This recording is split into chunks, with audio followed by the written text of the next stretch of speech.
জানি না তো, একবার দেখছো স্কেম আসছে উপর থেকে পড়ছে মনে হয়। কি সমস্যাটা কি? সমস্যা তো আছে, আমার সিনিয়র এখানে দাঁড়ায় আছি আর তুমি সালাম না দিয়ে চলে যাচ্ছ। কি সিনিয়রদের রেসপেক্ট করতে জানো না নাকি? সরি, আমি আসলে এত সিনিয়র টিনিয়র মানি না। যে আমাকে রেসপেক্ট করে আমি তাকে রেসপেক্ট করি, আর যে করে না তাকে নো ওয়ে। ও দেখি বেয়াদবি করতেছে। তাই কান ধরে উঠবাস করো 100 বার। কেন করবো? আমি বলছি তাই। मैं तुम्हारे बाप का नौकर नहीं। এই অনেক হইছে, ও যা বলছে তার চুপচাপ কর। 100 বার গুনে গুনে কর, একটাও যেন বাদ না যায়। একটা বারও করবো না। লাস্ট ওয়ার্নিং দিচ্ছি, কানে ধরো। কেন না ধরলে কি করবো?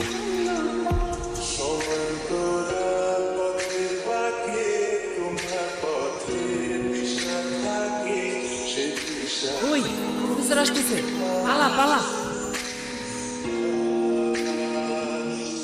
আমারে কান ধরে অভ্যাস কর, চিনে না তো? ও যদি ঘাটতে রয় আমি ঘাটতে রার দাদু। এই দাঁড়াও। তুমি আবার আসছো? আরে আমার ব্যাগ তোমার কাছে। তাই তো বলি, এত হালকা হালকা লাগতেছে কেন? ব্যাগও খালি, ব্যাগের মালিকের মাথাও খালি। এত বেশি কথা বলো কেন? জুনিয়র আছে, জুনিয়রের মতো থাকো। ওই কিসের জুনিয়র? ফাইনাল ইয়ারে আমি, কয়েকদিন আগে ইউনিভার্সিটিতে ট্রান্সফার হয়েছি। এত বকবক করতেছো, তুমি কোন ইয়ারে? আমিও তো ফাইনাল। তো জুনিয়র আমি? তো আগে বলবা না? আমি কেন বলবো? ঠেকা বসছে আমার। এত তেরা তেরা কথা বলো কেন? আমি এমনিই কথা বলি। আচ্ছা আমি তাহলে আসি। যাও, না করছে কে?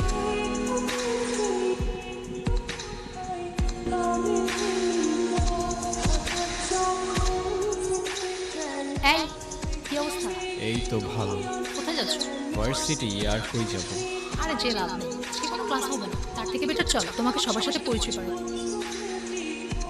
কি রে, ওরে কোত্থেকে ধরে আনছো? ও আমাদের জুনিয়র না, সিনিয়র। সিনিয়র মানে?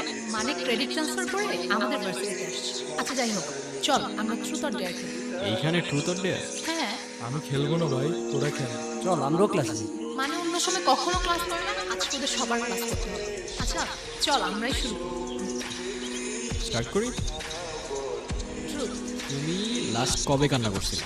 কাল রাতে। আচ্ছা নেক্সট।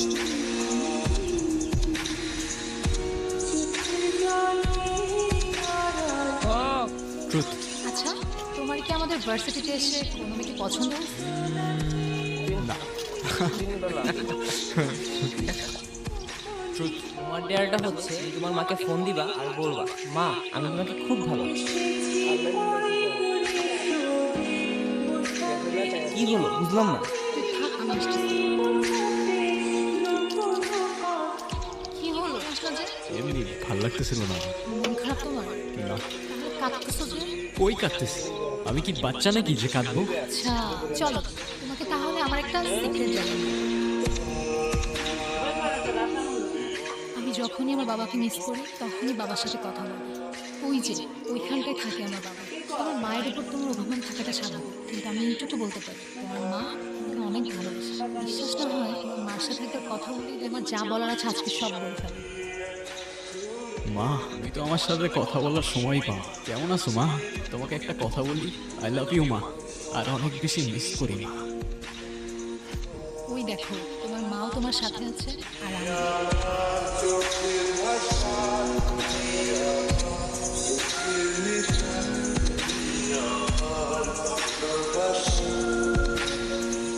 এর পরের দিনগুলি ছিল আমার লাইফের বেস্ট মোমেন্ট। প্রত্যেক দিনের রুটিন, সকালে ফ্রেন্ডদের সাথে আড্ডা, তারপর সন্ধ্যা পর্যন্ত মিষ্টির সাথে কত কি টপিক নিয়ে হাজারটা গল্প। দিন ফুরোতো কিন্তু আমাদের গল্প ফুরোতো না। সময়গুলো অনেক তাড়াতাড়ি চলে যাচ্ছে তাই না? একটা কথা কি জানো, ঠিক ভালো সময়ের পরপরই খারাপ সময়গুলো চলে আসে। আমার ভয় দেখাও না প্লিজ। লাইফের এতগুলা খারাপ সময়ের পর এতটুকু ভালো সময় তো ডিজার্ভ করি অ্যাটলিস্ট। এটার মধ্যে আমি আমার সব সিক্রেটস রেকর্ড করে রাখি। কি সিক্রেটস? তোমাকে আমার সবগুলো সিক্রেট অন্য একদিন শোনাবো। অন্যদিন কেন? আজকেই বলো। আমার দুটো ইচ্ছা আছে, তুমি পূরণ করে দিবা? কি ইচ্ছা বলো? আজকে না, আরেকদিন বলবো না। আমি যাই, আমার ভালো লাগতেছে না। কিরে, কি অবস্থা? এই তো তোর। চলে। আচ্ছা মিষ্টি কই রে? ও তো আজকে আসি নাই। আসে নাই কেন? জানি না তো। ব্যাস, ঘড়ির কাঁটা আবার উল্টো ঘুরতে শুরু করলো। আমার লাইফে খারাপ সময়টা ছুটতে শুরু করলো। জানি না আমার সাথেই কেন এমন হয়। যাদের সবচেয়ে প্রয়োজন তারাই চলে যায়। প্রথমে মা, এখন তুমি। একদিন দুই দিন করে এভাবে প্রায় 18 দিন কেটে যায়। তারপর একদিন। কি রে, কি হয়েছে তোর? আর এতদিন কই ছিলি? কিছু না, আমি ভার্সিটির কিছু পেপারস নিতে আসছিলাম। তোরা থাক, আমি যাই। তুমি কি আমাকে ইগনোর করতেছো? আমাকে যেতে দাও প্লিজ, আমার ভালো লাগতেছে না। আমি তোমাকে আটকাচ্ছি না, ইগনোরই যেহেতু করবা 2 দিনের জন্য পাশে থাকার কি দরকার ছিল? তোমার যেমন আমার জন্য ফিলিংস ক্রিয়েট হচ্ছে, সেম জিনিসটা আমারও। আমি চাই না তোমার ফিলিংসটা আরও বাড়া, না হলে শেষে অনেক বেশি কষ্ট পেতে হবে। কেন কষ্ট পাইতে হবে? তুমি শুধু বলো হয়েছেটা কি, তোমার এই অবস্থা কেন? এর থেকে বেশি কিছু আমি তোমাকে বলতে পারবো না। সরি বার্ফি। হাই, আপনারা শুনছেন রেডিও মিস্ট। আমি জানি না আজ আমি কি বলবো। Thyroid cancer last stage. আমার দুইটা সিক্রেট ইচ্ছা আছে জানো। প্রথম ইচ্ছেটা হচ্ছে আমি আমার সবচেয়ে প্রিয় মানুষটার সাথে ওই ইচ্ছে পাহাড়ে যাব। আর দ্বিতীয় ইচ্ছেটা হচ্ছে মিষ্টি, একটু এদিকে আসো, তোমার সাথে ইম্পর্টেন্ট কথা আছে। কি করতেছে এগুলো বার্ফি? চোখটা বন্ধ করো, চোখটা খোলো। তোমার ইচ্ছাগুলা আমার পূরণ করার কথা ছিল। তুমি যাবে আমার সাথে ইচ্ছে পাহাড়ে? ওই আর কত দূর? এই তো আরেকটু। এই দিনটার জন্য আমি কতদিন ধরে অপেক্ষা করে আছি আমার কোনো আইডিয়া নেই। এখানে শেষবার যখন এসেছিলাম তখন আমার বয়স 6 বছর। এরপরে কখনো আসোনি কেন? এখানে একা একা আসলে আমি আমার বাবাকে হয়তো এতটাই মিস করতাম যেটা আমি সহ্য করতে পারতাম না। এই ভয়ে তোমাকে একটা কথা বলি। বলো। থ্যাঙ্কস। আমার তো থ্যাঙ্কস লাগবে না, তো কি লাগবে? তোমার একটা স্মাইল। আচ্ছা এদিকে আসো।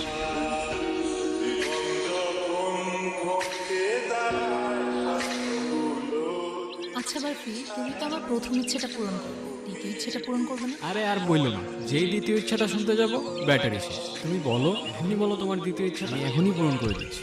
কি হলো, কিছু বলতেছো না কেন? মিষ্টি, মিষ্টি, দ্বিতীয় ইচ্ছা। আমার দুইটা সিক্রেট ইচ্ছা আছে জানো।